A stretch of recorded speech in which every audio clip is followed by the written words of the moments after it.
Some stories are buried, others are erased. Each tale you hear is either true or spun from fiction. It's up to you to decide. Subscribe if you haven't.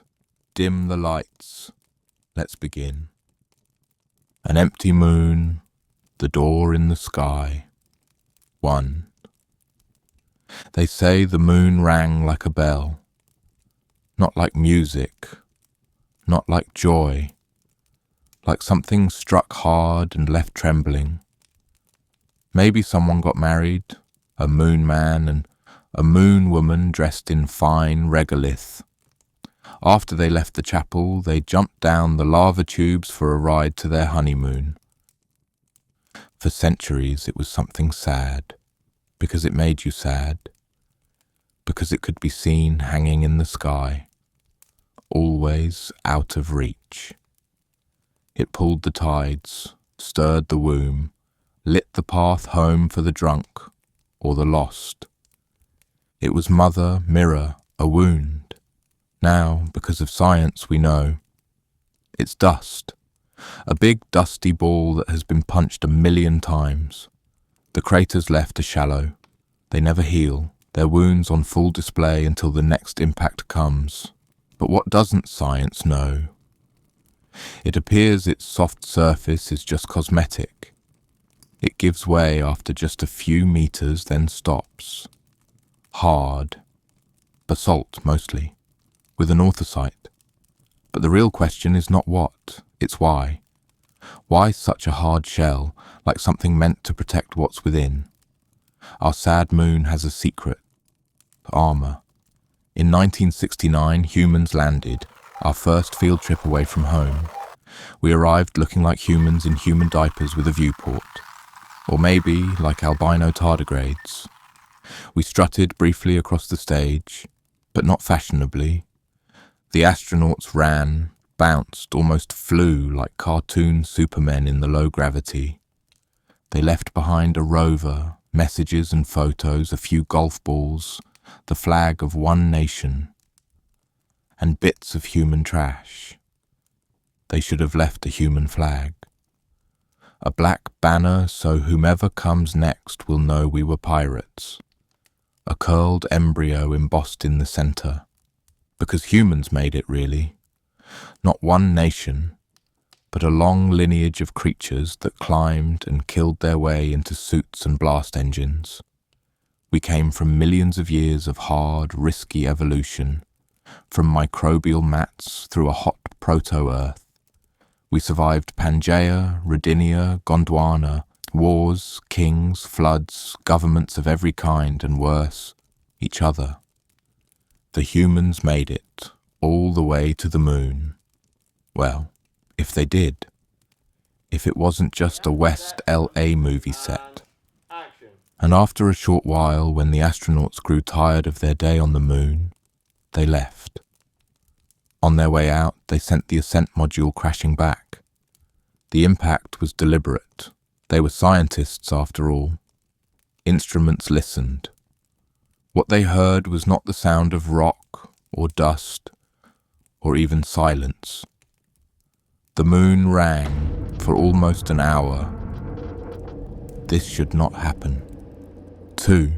The next year, in 1970, 2 Soviet scientists, Vasin and Sherbakov, published a paper asking if the moon might be the creation of an alien intelligence.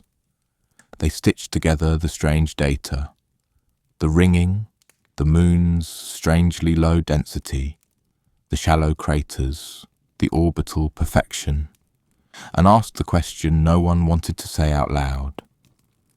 What if it's hollow? What if this body we see is not a moon, but a shell? On Earth, seismic waves scatter. Our crust is damp, rich, shifting. It drinks sound. It is soft in places, alive. But the moon is bone dry, utterly dead. And under its churned-up surface it becomes too smooth, as if it were an avocado scraped clean from the inside. Its weight? Wrong. Too light for its size. A sphere of rock like this should weigh more. It doesn't. It's about 12% lighter than it should be. Some of its mass is simply missing. The few curious scientists shrugged at each other. Craters don't pierce deep, they dent, but they do not stab. Even the largest impacts make only shallow cups, like a child's fist on a drum skin. And then you have the perfect eclipse. One moon, one sun, and they match so exactly that the moon can hide the sun like a coin over an eye. Again, this is not normal. It doesn't happen anywhere else. And each year the moon drifts farther, 3.8 centimeters year by year. A slow farewell. Someday there will be no more eclipses. Someday the illusion will end. But not yet. Some say the moon was brought here, dragged across space like a stone in a sling, hung in our sky to balance the tides, to keep our tilt steady, to protect, to let intelligent life evolve. Because without the moon, there would be no us. No tides to stir the first life. No steady spin to hold our seasons. No shield to absorb stray impacts. Without it, Earth's tilt would wander, seas would stagnate, climates would lurch. A chaos of a world. No calendars, no migrations, no myths. Just one more failed attempt.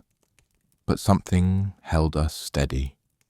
Hung just far enough to offer light at night but not warmth, to teach us cycles, to lure us out of the trees on a ground where we could stare up at the sky and want to visit. 3. Long ago, before rocket ships, Earth's children believed many things. The Egyptians believed the moon was the eye of a god, and the sun its twin. Two great eyes watching the earth. The moon, softer, oversaw fertility and guarded those who moved through darkness. The Greeks made her a woman, riding across the sky, drawn by pale horses, her face veiled in silver. Each night she traced the heavens, tireless, luminous, remote. But her heart belonged to a mortal shepherd. She loved him so deeply she placed him into eternal sleep. Not to possess him, but so she could watch him dream, forever untouched. The Aztecs told a harsher story. In the beginning, the gods gathered to create light.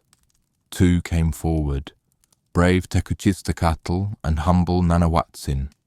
But when it was time to leap into the sacrificial fire, Tekuchistecatl hesitated.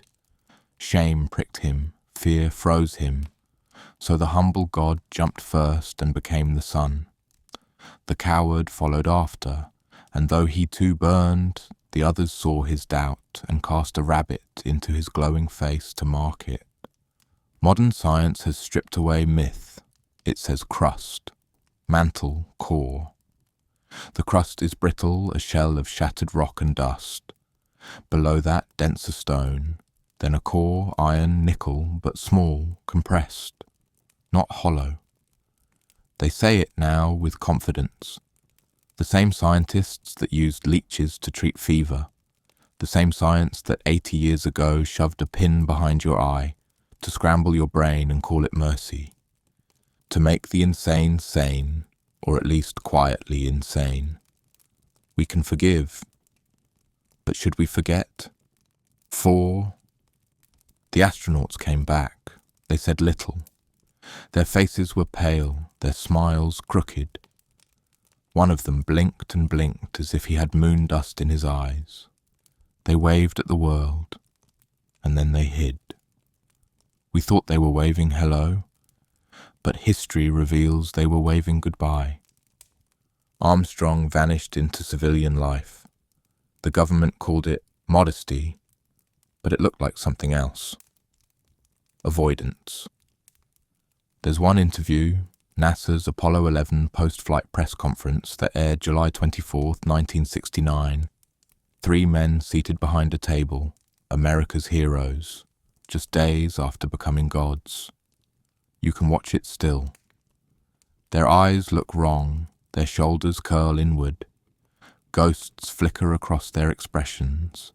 They look like men who collectively, accidentally ran over their children on the driveway as they pulled out in their station wagon, the one with those fake wood panels on the side, and must have been half blind spot. That kind of guilt, that kind of hush. They look like they didn't go, or did go, and saw something. They look like men who are lying, or ashamed, or both. Neil Armstrong once whispered, "There's something out there, in the silence." Buzz Aldrin didn't stay long in interviews. He oscillates between bravado and something more fragile. They say they saw craters, hills, dust, but also something else. Shadows that didn't match the angle of light. Echoes that didn't resolve. A feeling, as if the land was listening. Some photographs were delayed. Audio went missing. Private channels redacted. And the greatest footage ever filmed by man, gone, lost by NASA. They recorded over it, 1970s mustache porn or soap operas and magnetic blanks. So we're told. Now, 50 years later, the richest countries on Earth struggles to return. Billionaires dream of Mars, but the moon? Still out of reach. Even though we went once with a computer no more powerful than a calculator. The very first time. What if the moon is not just dead rock, but a vessel, a relic, or something watching alive within its shell? Because you cannot look at a body that rings like a bell, that moves with less mass than its size demands, that drifts farther each year, and not wonder. 5. So, what's inside? Some say it's a bubble, not air but a void, from a time when worlds were soft, when molten bodies spun like wet clay. Maybe the moon cooled too fast, its center collapsed, its skin hardened too early, leaving a shell, a husk, a failed planet that never finished forming. But others say no. The moon doesn't behave like a fossil, it behaves like a construct. The upper crust is wrong, too uniform, not ragged like Earth's, but smoothed like poured concrete, denser at the edges than at the core. It holds what physicists call mascons, mass concentrations. They shouldn't be there, but they are. Buried beneath the Maria, those dark seas we see from Earth, are strange, dense blobs, as if someone hid counterweights to keep the moon from wobbling, to stabilize it. And when we try to look deeper, well, we haven't.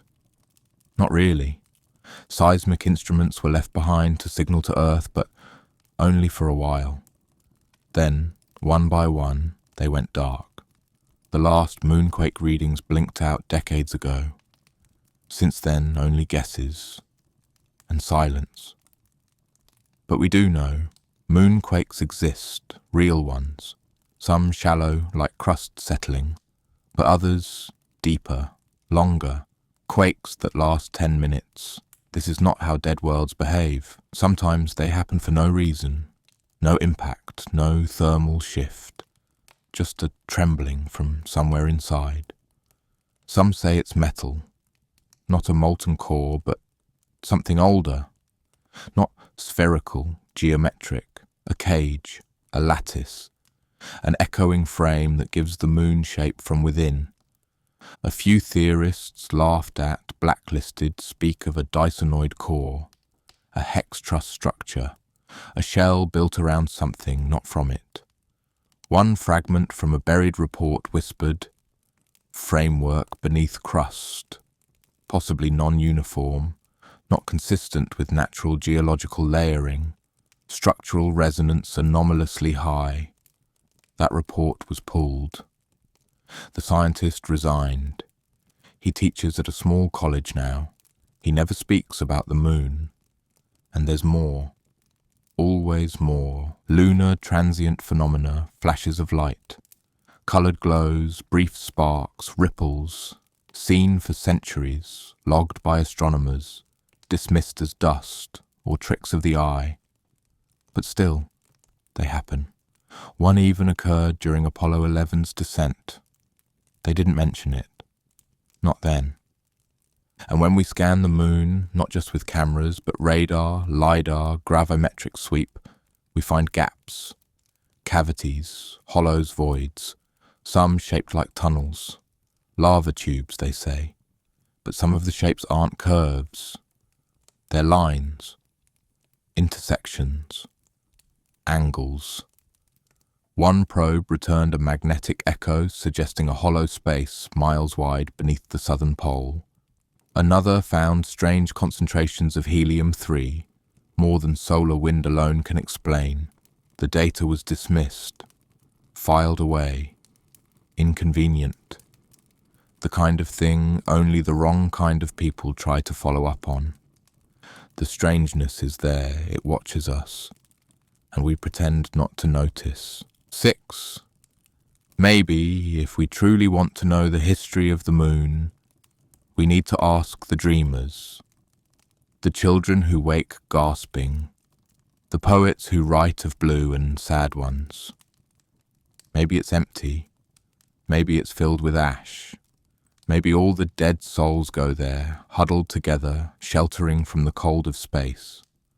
Or maybe it's a slow cosmic womb, and every so often it rains down a few new people onto Earth. Not many, just enough. The prophets, the breakers, the ones who shift history by an inch, those who bring us mercy. There's a story that says the moon was once alive, a vast intelligence, gentle, orbital, watching. It saw the Earth, saw the sparks, fire, language, bone tools, and came closer, to shield us, to tend us, to steady the axis so the seasons could form. But something went wrong. We were not ready. We murdered mammoths for sport. We cut trees to make more weapons. We crowned kings and worshipped gold. And so the moon grieved. And in its grief, it went quiet. It stopped speaking.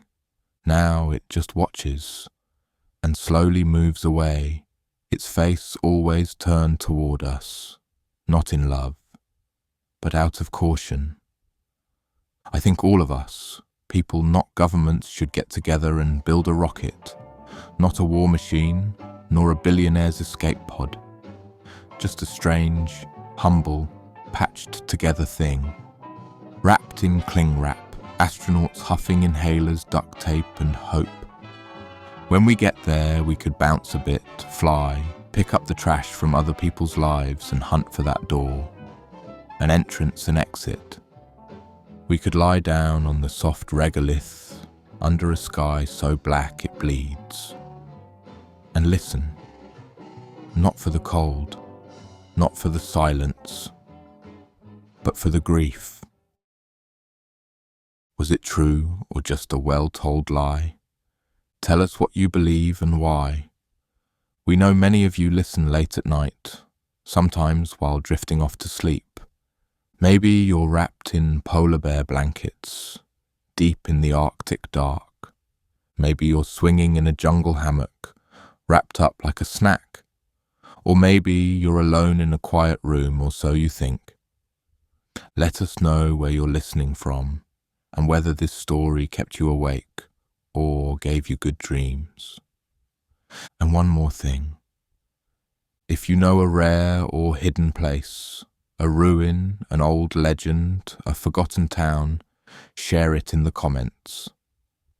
Your suggestion might become part of the Atlas. If you enjoyed wandering these forgotten corners, subscribe and join us again for another journey into the unknown.